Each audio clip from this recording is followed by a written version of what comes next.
South Africa's rail network is an important element to the country's transport infrastructure and economy, but it has been brought to its knees. As the sector faces numerous challenges, mining companies are warning unions of possible job cuts as the movement of commodities to ports have been hampered. For more on this, we're joined by Mgojo, one of the CEO sponsors under Business Unity South Africa, as well as Thapelo Malekudu, National Union of Mine Workers, Highveld Deputy Secretary. Thank you very much to both our guests for your time this afternoon. Mr. Mgojo, let's start with you and what the level of engagement has been had with the relevant government authorities. What are you hearing about the urgency in addressing the railing network in South Africa that's on its knees?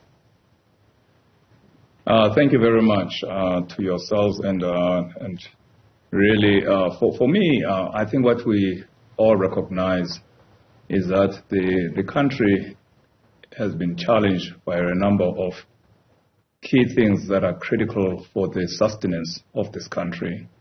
One being electricity, the other being transport and logistics, and the other one being crime and corruption. And I think the crisis is at a stage whereby there is a recognition that unless we come together, we partner together, not only between business and government, but also with other social partners, to say how do we take ourselves out of this challenge, how do we look into the future, and how do we create a new South Africa that is going to be thriving, that is going to really be able to create jobs and deal with issues of inequality in an inclusive manner. And as we have seen in the past with COVID, we did come together as a country in the most critical time in the history of time, whereby we as South Africans combined, working together in a partnership, we were able to take what was considered a very dismal outlook for South Africa into being one of the best countries in terms of responding with regard to dealing with the COVID crisis. And it is on that basis that we are saying that we are going to be looking at utilizing the same model that we did use during that time. And that model is one that now is being put forward in terms of establishing the National Economic Crisis Committee, the National Logistics Crisis Committee, and the committee that's dealing with crime and corruption. So yes, there's been a lot of engagements, a lot of input that our industry, especially the business sector, has been having with Operation Vulindlela in terms of understanding the real challenges that is being faced on the logistics front, right from road, right to rail, to ports, and really up to the border side also. So there has been a lot of engagement. We are working, we've put teams on our side as business together, and we are busy engaging with the various ministries that are actually involved in the logistics sector, so that out of the national rail policy and out of all the other inputs that have been put together, we now, Operation Vulindlela, has been able to put together a national freight logistic roadmap, of which now we are going to try and put that into action, operationalize that, and that is where really we are right now, where we want to be able to define key deliverables in terms of what objectives we want to achieve in improving the logistics situation, the tons, the volumes, the operational efficiencies within Transnet, and also working with the board of Transnet and other ministries insofar as taking this thing forward. We have a model that works. We have seen already the results that are also happening on the electricity side, as you will attest that load shedding has been somewhatly, issues of load shedding have been somewhatly been improved over the last few weeks or so, and we've heard that this is beginning to show positive fruits. So we are very confident. Sure. If you could please very succinctly for us, just has business been able to quantify the loss due to the country not having a functioning railway system? That's been very much publicized. I mean, we were talking about in the billions of rands. And that is something that we understand. But I think what is more important is that, yes, we understand the loss, but the question, what are we going to do about it? So we are sitting together, defining very concise, measurable targets of what we want to achieve in the next month, in the next quarter, by the end of the year, by March next year, which is the year end for Transnet. And we are actually having a structure that makes us all collectively accountable, whereby through the Joint Strategic Oversight Committee, represented of many ministers, we are able to look and oversight on how we are performing, and every 6 weeks we are having to respond and actually report back to the President. Thank collectively. you so much. Tapelo Malekutu is with NUM. He's the Highveld Deputy Regional Secretary, and he joins us also for this discussion. Mr. Malekutu, when you hear of losses in the ranges of billions, what does that speak to, especially when you take a look at the impact on workers? Good afternoon. I think we are already being informed about the possibility of Section 189 because of this crisis. Apparently, Spoornot is not able to transport our coal to Richards Bay for export, and this is due to shortage of locomotives and crime and maintenance, poor maintenance, because even the little that they have, they cannot maintain them properly. We still experience a week of breakdowns. So as for crime, the private companies, the minings, they've took initiatives to invest in private security to assist, but other things they are not able to. So we are indeed expecting anything from now on. We can be served with Section 189 because the situation is getting worse. If you look at the capacity of the port, is around 91 million. 2017 they processed 78. Last year it was 50 million. This year the projection is it will be less than 50 million. And with the coal price, it means definitely we are not going to survive. Because sometimes it's easier when you transport less at a higher price. So we can be able to break even and our jobs will be sustained. But the coal price recently has dropped. It is somewhere around 100 comparing to last year, where it was about 300 USD. So currently, we don't see ourselves surviving this unless there is something that is happening from Transnet side. You speak of unless there is something happening, the interventions that Mr. Mgojo has been highlighting in terms of the freight logistics roadmap. There's crisis committees. South Africa is not a country that is void of plans. But he's outlined some interventions that could hopefully go some way in making sure that workers are secured and they are sort of shielded from this. Does that not instill some sort of confidence? No.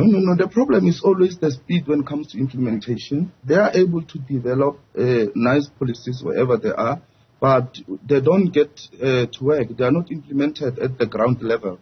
We are not consulted because the first thing that they must do is to listen. They must come down and speak to us. Like the issue of maintenance. Transnet currently is not reliable. So we don't have confidence in what they are saying. They always have plans for everything, but the implementation and speed is always a problem. Mr. Mgojo, implementation and speed is a problem. Yes, I mean, that is really the reason why the President has established this crisis committee, which is a partnership between business and also the government. And again, I want to reemphasize the fact that it is through this type of partnership that we dealt with COVID. It is through this partnership that we are beginning to deal with the issues of electricity challenges. I mean, there you've already heard that by 2024 December, load shedding should be come to an end. And that's because of this partnership that we are talking about. That is already beginning to bear some fruit. Yes, we've got to also accept the fact that this is not a very easy issue that we are dealing with. This crisis committee is dealing everything from road, because road logistics is part of the problem whereby we should be having freight which should be on rail instead of road. And what was happening, we're having challenges on the roads with security, with damages of the road, and also accident safety. So we've got to look at this from a total holistic point of view. But yes, critical, we have to get these corridors. Every corridor, whether you're talking about coal, iron ore in this instance, or chrome or manganese, we are looking at how we help operationalize some of these plans that we're talking about which my brother here is saying that they are not being implemented. We are working together. We've got skilled people on our side. Some of those people have come from Transnet themselves. They are part of the business formation in terms of how we can work collaboratively through the various work streams that are addressing each of these areas to ensure that we can make sure that we deal with issues of maintenance, we deal with issues of operational excellence, we deal with issues of procurement, and other aspects that are going to be critical for this turnaround. Yes, we are on that journey. Mr. Malikutu, also Mr. Mgojo, speaks of consultation in terms of having them on the table. Yes, you may have skilled people. Do you not need the voice of the workers as well in all of these consultations?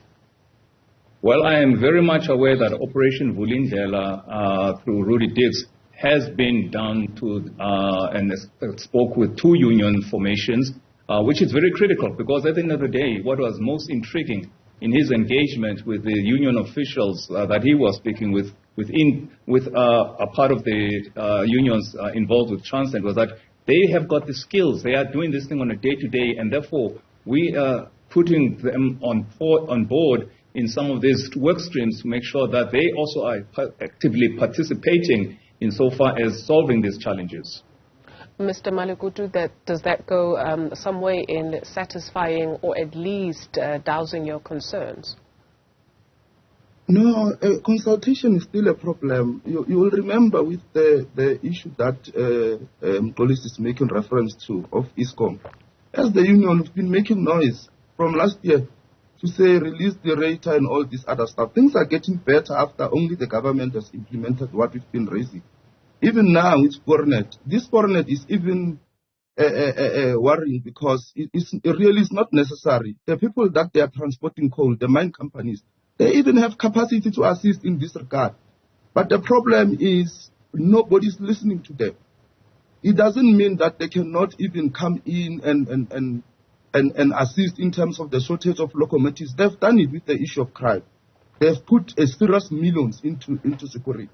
Even now, if the labor and the mining companies, the government can sit together, definitely we can find a solution. But we are always being ignored until something terrible happens. We've been saying about load shedding. And we've been saying exactly that corruption, the management is the problem. It's only now that they are making all these moves and we are seeing positive results. But they always had plans. They always come and address the country with plans and all this other stuff. But nothing is happening. Thank you very much. Well, I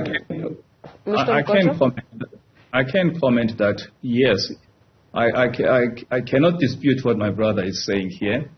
But I think what is different in this instance, we've got a different governance structure, which we've seen work in the past. It's continuing to work, and it's going to make everybody accountable. We're sitting around the same table, and we are working together in work streams. I'm talking about work streams, that each work stream has got a particular objective and a particular outcome. And through that, there is a process that takes everything that we are doing straight to the president every 6 weeks, where we've got to account with other ministers and the executives and the business sector and those members who are part of the unions who are actually working in these work streams to the president. So in this instance, there is total accountability. We're all going to have to account in terms of why we are failing or not failing, and so therefore there is absolute transparency, and we're going to be communicating this on a regular basis to the public in terms of how the progress is taking place, because I think we owe that to the public so that we can show that things are beginning to happen, and in that, hopefully, we can bring hope in a situation where people are feeling rather distressed about whether people are going to be losing their jobs or not. So it is our collective responsibility and efforts that are really going to get us out of this, and I think we are on that track. Unfortunately, it's not something that can be solved overnight, but by very soon we'll be announcing exactly what are those targets that we're going to be holding ourselves accountable for in so far as where we want to be in the next coming 6 months, the next coming year, and so forth. And that was going to be my next question, because you can report to the president every 6 months, and that maybe medium-term objectives, 6 weeks. but 6 weeks, I beg your pardon, thank you. Yes. But in the long term, right, because you can appreciate how people are feeling in these tough economic times. The thought of losing your job has a ripple effect on people, and hence, and it's something that you actually did remark on, that people are feeling despondent because they've heard the promises before. We've been here before, and here we go again. And so what will make this completely different? What is different is that we're not using the structure that we have right now in terms of accountability, joint accountability. As I've indicated before, this is a structure which we use to get the country out of COVID to actually become one of the top 4 countries in the world being recognized for the role that both business, government, and our social partners played in terms of driving the whole response to COVID. So it's a structure that has worked before.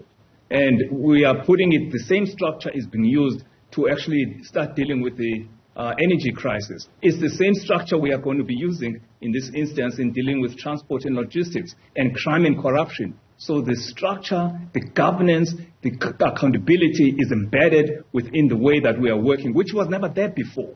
That's the difference. Okay. Thank you very much to both our guests. Mxolisi Mgojo is one of the CEO sponsors under Business Unity South Africa, as well as Thapelo Malekutu, National Union of Mine Workers, Highveld Deputy Secretary.